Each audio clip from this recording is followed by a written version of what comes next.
Tere, olen Kristjan Kuutak ja olen jõudnud 8. saateni selles Vau elu saadete sarjas, kus me teeme 8 rahalisest vabadust rääkivat teemadel videosarja ja tänase osa pealkiri on Eesti kinnisvara tuleviku väljavaated. Ma juhin Vau.com usaldusfondi ja igapäevaselt tegelen nende asjade peale mõtlemisega ja meil on seal 17 partnerit fondis, kes me kõik soovime varem või hiljem saada rahalist vabaks. Ja siis kinnisvara on minu jaoks selline huvitav teema, et ma üldiselt pean aktsiaid ja kinnisvara kõige paremateks investeeringuteks pikaajaliselt, et rahalist vabaks saada. Ise ma tegelen siis kinnisvara poolega, kuna sellega on ma lapsest saati sattunud kokku tegelema, see on mul südamelähedane, see on natuke teistsuguse spetsiifika kui aktsiad. Ütlen veel selle disclaimer, et ära kasuta seda videot sellise range investeerimist soovitsen, vaid lihtsalt inspiratsiooniallikana ja täiendava sellise boostina, et otsida ise edasi, ütleme täiendavatest allikatest infot. Aga mul on siin mõned sellised huvitavad dogmad või laused ette valmistatud, et esiteks inimesed kipud ütlema midagi sellist, et Eestis on kinnisvara liiga palju kallinenud, et enam ei tasu nagu osta ja see on selline väga tavaline vaatenurk asjale, selline ütleme üldteada asi juba tänaseks, aga kui süvitsi rohkem vaadata, siis tegelikult kui sa vaatad, kui palju on kinnisvara ruutmeetri hind kallinenud keskmise palga suhtega, siis sa näed, et nad käivad nagu ühte jalga, et on keskmine palk kallinenud sama võrra kui ruutmeetri hind, ehk siis kinnisvara on jätkuvalt jõukohane inimestel osta. Sama võrra nagu see oli ka 8 aastat tagasi umbes, et see ei ole muutnud inimestele kallimaks tegelikult. Kuid maailmas on see päris palju nii täna, et on kinnisvara ikkagi päris palju tõenäoliselt rohkem, kuna Eesti on olnud vaene ja me oleme tasapisi saanud vähäval jõukamaks, siis see kinnisvara tõus ei ole meil nagu jalgu alt löönud tegelikult, et see kallinemine nagu nii ja naa. Siis teine mõte selline, et Tallinnas on korterite buum, majade buum, et siia ei ole neid uusi kinnisvara nii palju vaja, et vaadake, kui vähe meid Eestis on, et palju me siin Tallinnasse teeme, et inimesi ei tule kuskilt juurde. Siis selle kohta mina näen, et ega Tallinn selles mõttes ikkagi see juurdevoog, ütleme lähemal 10 aastal on ette näha, et seda tuleb veel ja veel, sellepärast, et lihtsalt meil on ainult üks kõige suurem linn, samamoodi Tartu, Pärnu, Tõmme keskustena, et ega siin ei ole lihtsalt muud teha, kui inimesed ikkagi tahavad elada linnas ja linna lähedal, et see taest tahtmata, et kannatajaks on lihtsalt need äärealad, kus kinnisvara hinnad lihtsalt seisavad ja kuhugi ei liigu, et kui me räägime Tallinna kinnisvarast, siis ei ole sellist lokaalset nagu ümberasumise buumi, vaid see on normaalne protsess. Lihtsalt see nii on, et inimesed asuvad linnasse rohkem, sinna ei ole midagi teha. Siis üks selline huvitav mõte on inimestele, et ärme praegu osta, et me saame hiljem seda teha odavamalt, kui need hinnad peaksid korrigeeruma allapoole. Et ühelt poolt ma olen ise sama meelt, et see võiks nii mõne aja pärast olla ja me fondist samamoodi tahame võimendada neid oste, kui tekivad head ostukohad,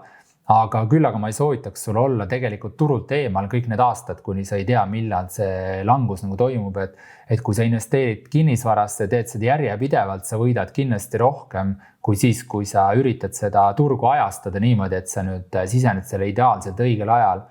Et alati nii aktsia kui kinnisvaraga, kui võrrelda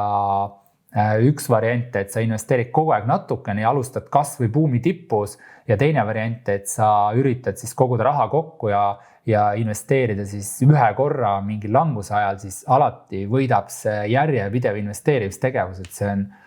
matemaatilist täiesti kindel. Siis üks huvitav teema on selle Eesti kinnisvaraga on äärealade kinnisvara, et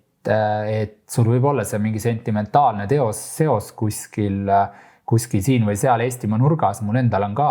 aga kas need hinnad seal kunagi tõusevad, et ma ei julgeks seda prognoosida, sellepärast et ei ole seda survet lihtsalt, et kinnisvara puhul on kõige olulisem hinna.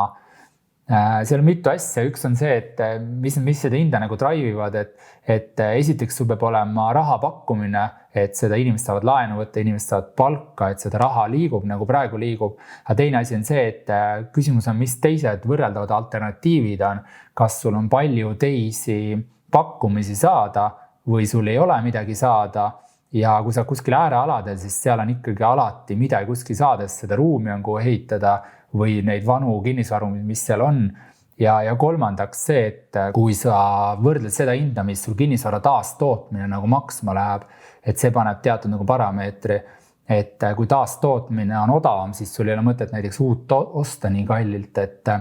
aga äärealal üldiselt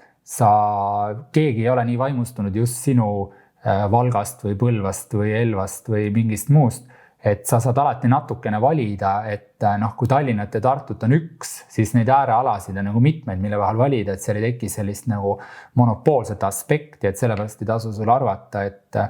et see hea investeering on. Siis üks selline asi, mis veel mul selle teemaga huvi äratab, on selline trendide järgimine, et tihti ajalehest kuskilt loed, et uus kuum trend on näiteks mingid stuudiokorterid Mustamäel või Airbnb korterid vanalinnas. Et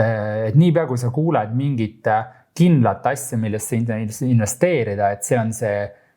üks hea kuum asi, mida tulevikus läheb vaja, et siis peaks sul lööma mingi häirekella põlema, sellepärast, et kui paljud inimesed teevad ühte sama asja, siis nad investeerivad sellesse konkreetsesse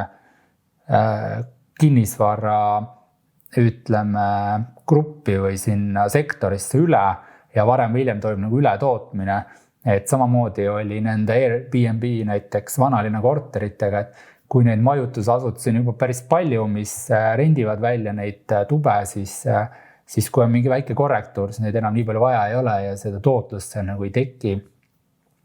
Siis tuleviku väljavaate kohta veel seda,